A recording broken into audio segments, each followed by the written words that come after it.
Welcome back to Not Quite My Tempo. Today we're going to discuss some US history movies I watched for the first time recently. With Young Washington just releasing, I didn't care for that film too much, but it seemed like a good excuse to watch some other history movies I've been meaning to watch for a while and talk about them on here, just share some thoughts on each of them as a first time viewing. I kept this category pretty broad, really looking at films that take place around major events in colonial or US history, no real time frames or stipulations beyond that. And these are three that have been sitting in my watch list for a bit that I probably should have seen by now. That's what I like to do with these highlights, expose myself to movies that are new to me. Let's get right into this. I will spoil some things here and there for each of these films. I'm going to go in order of time period for these films, which is actually the opposite order the films were released in. The first one here takes place during the French and Indian War. We got Michael Mann's The Last of the Mohicans. Directed by Michael Mann, three Mohican trappers agree to protect the daughters of a British colonel in the midst of the French and Indian War. I've watched some more Michael Mann films in the past months with movies like Manhunter and The Insider. This is a big one I have missed though that I heard great things about. Unfortunately, I didn't care for this one too much. To start with the good, Daniel Day-Lewis is great here, a phenomenal actor. He's a strong lead as this guy that finds himself in this situation with the British and French and has fight for what he believes in, and the performance is unsurprisingly fantastic.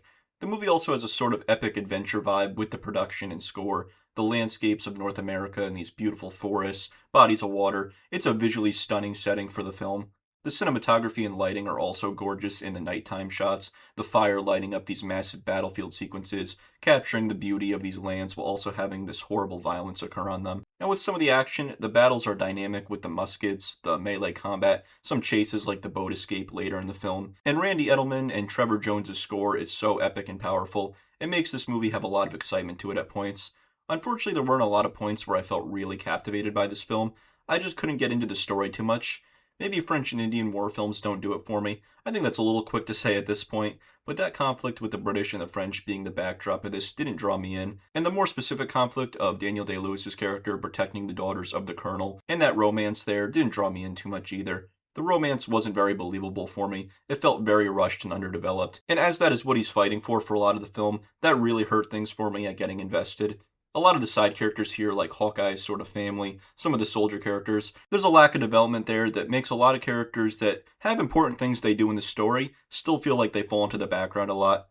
I will say the villain is really strong as this man that is siding with the French for revenge, but even when the British and French stop fighting and he didn't get his revenge, he can't accept that and escalates things. I thought that part of the plot was pretty compelling. But overall, I just didn't get into these characters and the romance too much. The larger conflict didn't excite me. I still would go slightly positive on this movie. There's enough epicness with the production and score and Michael Mann's direction to get it there and give me some enjoyment out of this, but overall, I was a little bit let down. Moving up in time to the Civil War, the second movie we're going to talk about here is Glory. Directed by Edward Zwick, Robert Gould Shaw, played by Matthew Broderick, leads the U.S. Civil War's first all-black volunteer company, fighting prejudices from both his own Union Army and the Confederates. This one I'd only heard of a bit more recently. These other two films have been in my watch list forever, but this movie looked really interesting to me, especially as I haven't seen too many Civil War movies. And it's a really inspiring story with an insane cast. The film touches on themes of brotherhood, bravery, fighting for what you believe in, and it's incredibly powerful emotions for a war film that this movie pulls off to a wonderful degree. The score from James Horner brings the triumph of these moments where the men come together and fight together, grow closer. The scene on the beach right before the final battle where the other soldiers cheer on the 54th as they are leading the battle against Fort Wagner is one of my favorite scenes of the film. The cast is absolutely stacked. You have Matthew Broderick as the lead, who totally blew me away with his performance here. It's only 3 years after Ferris Bueller, and he totally transforms into a wildly different character here. He still has the youth, but the character is strong and dignified, and tries to take on this leadership role that is new for him. He's trying to figure out how to be good to his men and people he considers friends, while also training them to be ready to survive combat. How to do all this while still maintaining the humanity of these men. It's a fascinating conflict with his character and his relationship with his men.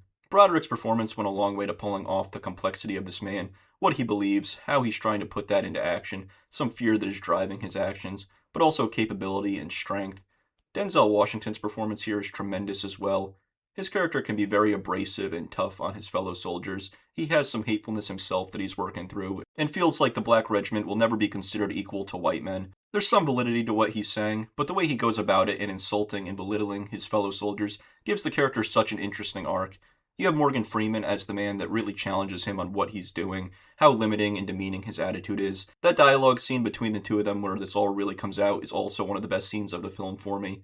And the racial issues of this film is what take it to another level. Yes, you have those classic war film emotions of brotherhood and bravery and honor, but the true story of this black regiment is such a powerful part of history that this film explores incredibly.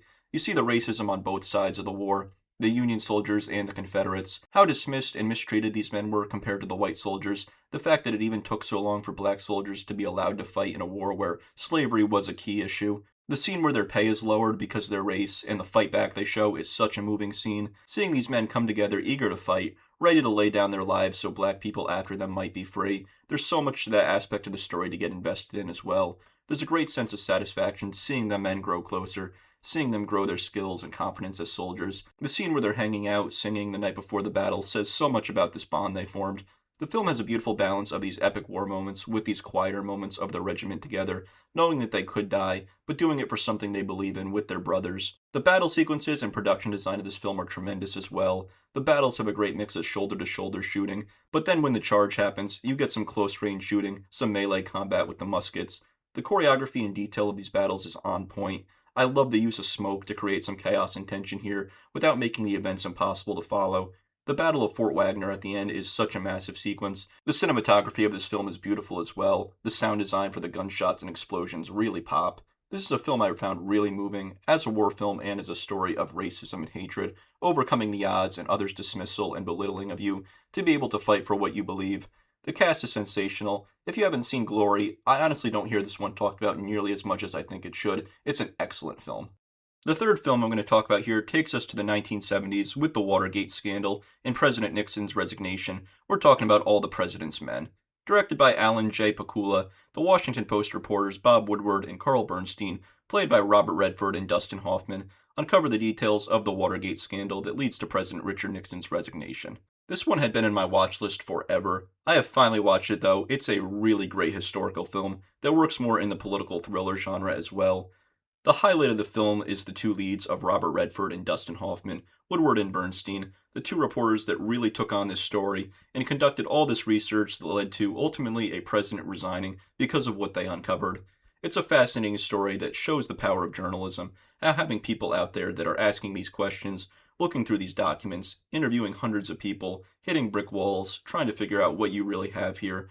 You need people to find out the things that some of the most powerful people out there don't want known. That's what these men did, and the way the story unfolds is really captivating. It starts with the Watergate hotel break-in that sets the two and the Washington Post off on this path to figure out what this could be connected to, how high up this whole conspiracy goes. The direction takes scenes of the men talking on the phone, writing down notes, going through files, so engaging. The script and dialogue with them talking about the strategy with the case, unpacking what they found out and trying to make sense of it and how they're going to report on it. What do they have enough evidence on? Who's willing to talk? Who isn't? Just some of the dialogue really sticks in your head in how they discuss these things. The line about the snow during the night, other things like that really help you get invested in the debates and what they're dealing with. And it's fascinating seeing these guys who know there is a conspiracy, know there are people in power committing corrupt activity, but continuing to be shocked at just how high it continues to go as their research continues, including up to the president himself. The research and detective work of this movie really brings you into these characters and this newsroom as they tackle these sort of unprecedented circumstances, trying to do the best they can and debating on how far they're able to go. It's so gripping. Another thing I love about this movie is the authenticity in the sets, sound, and dialogue. Much of this movie takes place in the newsroom that has so many background details visually and audibly. The other reporters in the background talking, walking around, typing on their typewriters. You really hear the background of everything that makes the room feel so authentic and alive. You still hear the main characters and dialogue well enough, but you feel engrossed in the news world and how chaotic this can seem. I also love how characters stammer over their words and talk over each other here. It makes it feel so natural. One scene in particular where Robert Redford is on the phone with the guy that only speaks Spanish, and he yells out, "Does anyone speak English?" and then looks all annoyed and corrects himself. You feel how stressful and taxing this job and what they're reporting on is, just based on these little details of the sets and characters that add so much immersion to this film beyond just how interesting the true story is. This is such a great detective, political thriller film with two really strong leads, the layers of conflict to this with the newsroom, all the corruption involved, and how authentically the settings and characters are brought to life and act. It's one I'm so glad I finally watched. My only complaint is that some of the dialogue scenes with the interviews got a little repetitive at points and feel like they can go on a little too long. I get journalism can be a lot of trial and error and repetition, but it did make some scenes drag a little bit. But other than that, a fantastic film. So that's my thoughts on these three US history films. Great to finally watch these and experience them for the first time. Let me know what you think of these films in the comments below. And I will be back soon on Saturday with a review for Evil Dead Burn. But until then, enjoy.